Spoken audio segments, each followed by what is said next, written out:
I've helped collectors buy and sell millions in rare collectibles. The sale prices in this video are all backed by real data from top auction houses like Heritage. I know what makes coins and currency valuable, and today I'll break it down for you. Did you know the US still makes $2 bills today? That's right, guys. $2 bills are not as rare as you might imagine, unless you have some of the ones we go over in this video. I still carry around $2 bills in my wallet and hand them out as tips when I go out to eat or pay with them at my local grocery store. Most of the time, people lose their minds when they see a $2 bill, thinking it's incredibly rare and valuable. Not many people realize that the US still produces $2 bills to this day. You can go to your local bank and ask them for any $2 bills they might have. They could have old ones or brand new pack fresh bills. The $2 bills we go over in this video are incredibly rare and incredibly valuable, so sit tight and let's hop right into this video with this first 2003 $2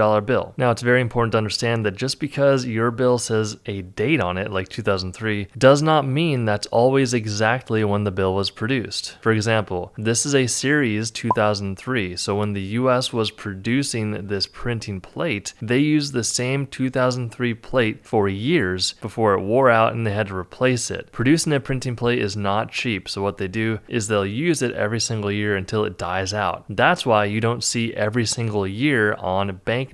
So the biggest thing here is going to be a few things. First of all, the grade and condition. So the grading scale goes from 1 to 70. 70 is the highest grade, and it's what you want if you want to maximize the value of your bill. But it's really hard to get that grade. This one got a 65, which is still really high. It really comes down to making sure there's no folds on the bill, no tears, pinholes, stains, things like this that will detract from the value of your bill. The next biggest thing is going to be this really cool serial number it has. So you can see the serial number has a bunch of zeros, 4 to be exact, and then it has 4 sevens. So this is what collectors call a fancy serial number $2 bill. Fancy serial number bills can demand a hefty premium in the market. That's why someone was able to turn this $2 bill into $840, $576 for this 1976 $2 bill. Relatively straightforward on this one. Not a whole lot to say. The serial number is a low serial number. As you can see, a lot of zeros and then the number 12 at the end. This banknote got graded by PMG at a 64 and it sold for $576, $1,560 for this 2009 $2 bill. Now, I'll be completely honest here, guys. There is absolutely nothing rare about this bill outside of the grade. This person more than likely went to their bank and got some pack fresh $2 bills. After that, they sent them into the company called PMG, or Paper Money Guarantee. Because they achieved the perfect grade of 70, they were able to sell this $2 bill for $1,560, $1,860 for this 1976 $2 bill. So this one got the 69 grade, which is only 1 point away from the perfect grade of 70. The big thing here is going to be the star at the end of the serial number. So the star signifies that this was a replacement note for an error. So every print run the US does, they produce a large batch of star notes just in case there are errors. If there are errors in a print run, what they'll do is they will replace those bills with star notes. So this banknote replaced an error note, and if there are a small number of errors, that means there's a small number of stars that went out into circulation. A low quantity of star notes means a high demand and a high premium. This 69 sold for $1,860, $3,600 for this 2003 $2 bill. This one was graded by PMG at a 66. The biggest thing about this one is the fact that it is a descending ladder serial number. By that, I mean we go from 9 all the way down to 2 sequentially. You can also have an ascending ladder going from 2 to 9 or from 1 to 8. Either way, the combination of the high grade plus the fancy serial number allowed this one to sell for $3,600, $13,200. Now, I want to start off on the back of the bill. Look at that number at the bottom right hand side. That is called a backplate number. Essentially, it is an internal number for the managers at the BEP to see where the specific bill is located on a printing plate. Now, on the front of the bill, you're going to have a plate position on the top left and the bottom right. Those don't matter too much in this situation. The biggest value add to this bill is the fact that it's a serial number 2 on a $2 bill graded by PMG at a 64 APQ, and it sold for $13,200. If you enjoyed this video, then smash that subscribe button and we'll see you in the next one.